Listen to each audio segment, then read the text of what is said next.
नमस्कार मित्रों, मैं रजनीश अपने YouTube चैनल अधगम विथ रजनीश में आपके समक्ष हाजिर हूँ। आज हमारा जो लेक्चर है वो लेक्चर नंबर 7 है, जिसमें हम बात करेंगे कक्षा 6। और कक्षा 6 में हम बात करेंगे पेडालॉजी की। और पेडालॉजी में हिंदी या अंग्रेजी या संस्कृत की पेडालॉजी की बात करते हैं। तो अभी तक हमने क्या कक्षा 5 तक हमने पढ़ा है। अब यहाँ जो टॉपिक है वो टॉपिक है कक्षा 6 के बालकों से अपेक्षाएं। चूंकि हम आपको पढ़ा चुके हैं प्राथमिक कक्षाओं, बोले तो कक्षा 1 से लेके 5 तक 5 तक हमने आपको क्या पढ़ाया था। प्राथमिक कक्षाओं में भाषा के विविध कौशलों में बच्चे बुनियादी स्तर प्राप्त कर चुके हैं। बोले तो भाषा के जो बच्चे हैं वो बुनियादी स्तर को प्राप्त कर चुके हैं। अब बच्चे उच्च प्राथमिक स्तर में आ गए हैं और उच्च प्राथमिक स्तर में भाषा शिक्षण का उद्देश्य गद्य पद्य तथा विविध विवादाओं की समझ है। कहने की बात है कि कक्षा 5 तक बच्चों ने विभिन्न कौशल अर्जित कर लिए। अब कक्षा 6 से लेके 8 तक बच्चों का उद्देश्य है गद्य पद्य की विभिन्न विधाओं की समझ। इन विधाओं की समझ के बाद बात होती है कैसे इन विधाओं में समझ करेंगे। तो पहला है सीखने सिखाने की प्रस्तावित क्रियाएं। सीखने सिखाने की प्रस्तावित क्रियाएं में जो आपका पहला पॉइंट होगा वो होगा शिक्षक सीखने सिखाने की प्रक्रिया में प्रत्येक बच्चे की सहभागिता को सुनिश्चित करें। कहने का मतलब है कि एक अध्यापक को ये चाहिए, जब अध्यापक पढ़ा रहा हो तो पढ़ाते समय वो ये ध्यान रखे कक्षा 6 में कि सारे बालक उसमें रुचि ले रहे हैं या नहीं। जबकि दूसरे में है कहा गया है कि शिक्षक विभिन्न सामाजिक मुद्दों पर बच्चों के विभिन्न विचारों को आमंत्रित करें एवं उनकी जिज्ञासाओं को उचित समाधान करें तथा बच्चों को स्वतंत्र अभिव्यक्ति अवसर दें तथा रचनात्मक लेखन के विकास हेतु आगे बढ़ाएं।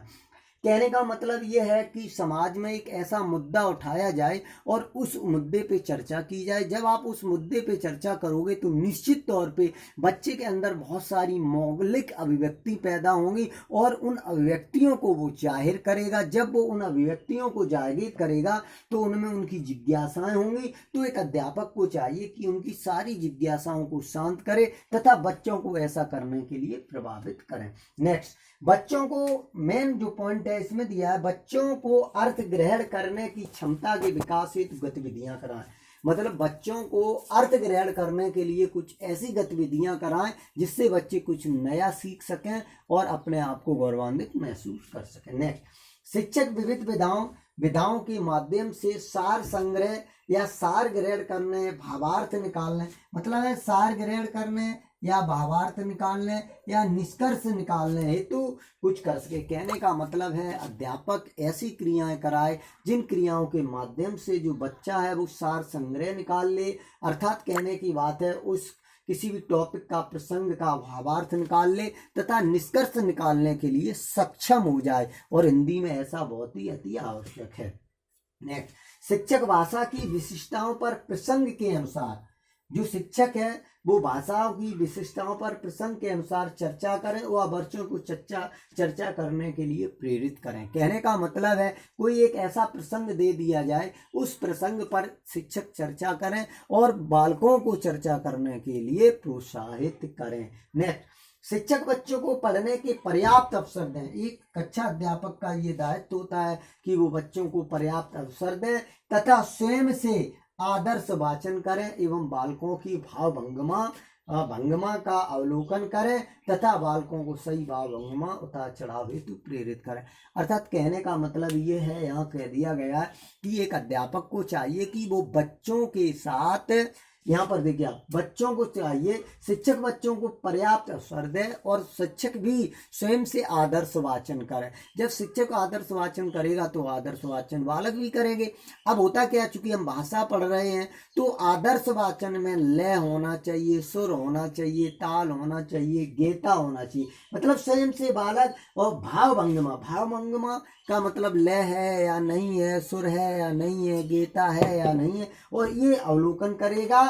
तथा अध्यापक का ये दायित्व होता है कि अध्यापक ऐसा प्रयत्न करे, उनका अवलोकन करके उसमें क्या करवाए, सुधार करवाए। नेक्स्ट, शिक्षक बच्चों को किसी कविता या कहानी का आधा भाग सुनाकर और वहीं पे रुक जाए तथा आगे का जो भाग है वो बच्चों को सुनने के लिए प्रेरित करे। कहने का मतलब है एक अच्छा अध्यापक एक कोई कहानी सुनाए और उस कहानी को अध पर रोक दे, मतलब आधा भाग ही सुनाए तथा आधा भाग को पूरा करने के लिए छात्रों से कहे, और जब बच्चे ऐसा कर ले तो उन्हें पुरस्कृत करें और उन्हें शाबाशी दें, मतलब पुनर्बल दें। नेक्स्ट, शिक्षक बच्चों को किसी कविता कहानी का हो गया आपका। अब देखें, बच्चों को या बच्चों में कल्पना शक्ति, अनुमान लगाना, तर्क करना, समस्या समाधान करना एवं अभिव्यक्ति जाहिर करने का अवसर प्रदान करें। कहने का मतलब ये है कि एक अध्यापक का ये दायित्व होता है,